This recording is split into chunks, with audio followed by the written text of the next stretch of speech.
Bismillahirrahmanirrahim. Assalamualaikum warahmatullahi wabarakatuh. Sekarang saya berada di salah satu desa wisata, yaitu Desa Sade, Kecamatan Pujut. Sekarang saya ditemani oleh Ahmad Rahman selaku pemandu wisata Desa Adat Sade. Oke, teman-teman, sekarang saya akan mewawancarai terkait dengan Desa Sade kepada Ahmad Rahman. Oke, Ahmad Rahman, terima kasih banyak sudah mau menemani saya ya, berkunjung ke sini untuk mewawancarai terkait dengan Desa Sade. Ya, Mas, ya. Silakan. Mungkin Bapak Rahman bisa menceritakan ya, apa sih keunikan dari Desa Adat Sade ini sehingga wisatawan banyak yang berkunjung ke sini? Baik, Mas. Jadi menyangkut gaya tarik untuk Desa Adat Sade. Jadi di mana kami dalam bentuk bangunan rumah adat. Ya. Jadi semenjak dipopulerkan oleh orang Kanada pada tahun 1973, tepat tahun ini, dalam bentuk rumahnya yang masih bentuknya yang unik dan di mana masih dari arsitekturnya itu masih terjaga sampai sekarang kearifan lokal ini, dengan masih yang lainnya itu menggunakan pakai tanah dan menonjol juga bagi tradisi belulut ini yang sampai Eropa ini adalah masih bertahan memakai untuk pembersih dari kotoran kerbau atau kotoran sapi.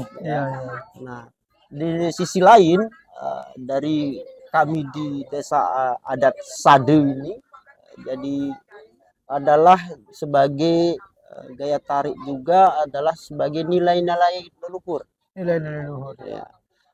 Jadi di mana masih kami menjalankan sampai saat ini. Jadi warisan nenek moyang itu mulai dari kami untuk sebagai masyarakat suku Sasak, terus dalam segala kegiatan, terus dengan acara-acara seperti kita menikah yang masih tradisional sekali atau masih dengan budaya, tradisi dan budaya, juga di mana kita ini hidup masih dalam bukan primitif tapi secara adat, budaya dan tradisi.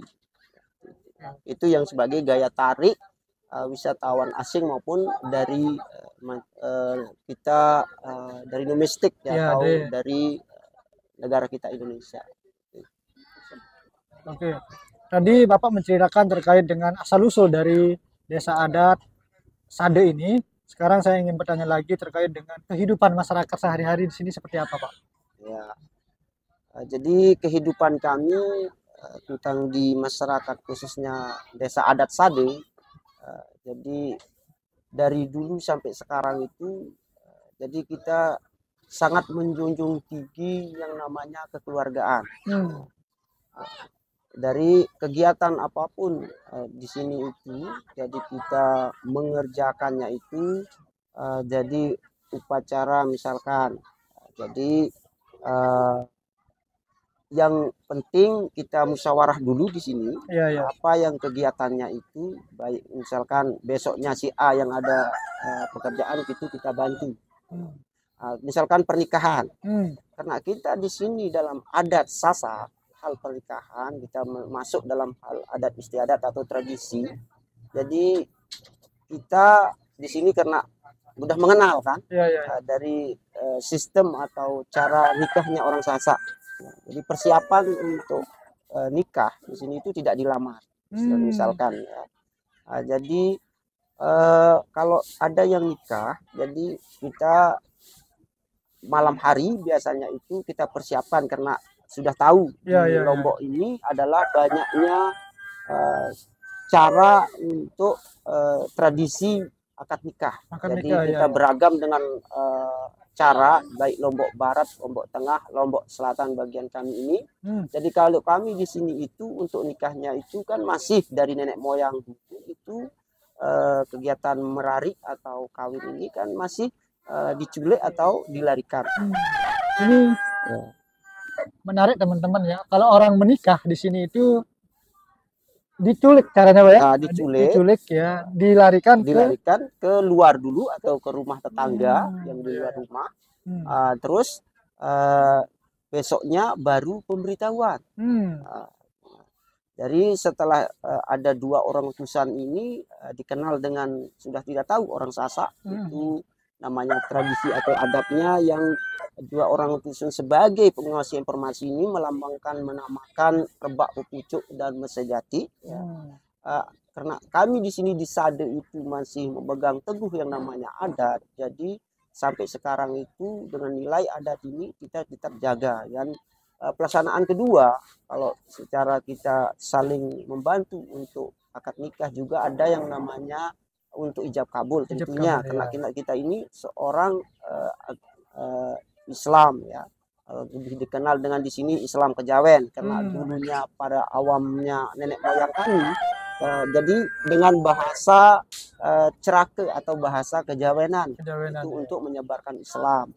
Jadi kita terbantu juga oleh para pemangku adat, walaupun ijab kabul juga ikut serta dalam hal mempersiapkan. Nah, itu saling membantu ya antara kiai dengan penghulu misalkan.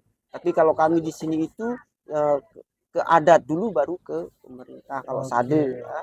Jadi administrasi boleh, kita pemerintah memberitahu, tapi yang dikedepankan adat. Ya, seperti itu ya.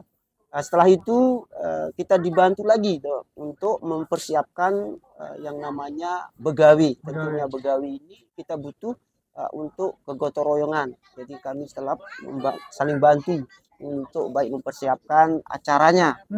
Dikenal juga di sini dengan semua mungkin melaksanakan yang namanya begawi ini dengan seserahan. Jadi kebanyakan di Lombok dikenal juga untuk yang masuk secara umumnya pakai hukum, itu karena kami memang pakai hukum, tetapi adat yang dikedepankan. Jadi dinamakan lambang adat surung serah haji keramu. Jadi apabila sudah selesai surung serah haji keramu ini baru dinyatakan sah baik secara hukum agama maupun adat. Jadi kita perlu banyak dari komunitas yang ada di 22 dusun untuk para sepuh adat ini, tokoh-tokohnya untuk kita mempersiapkan upacara seserahan ini.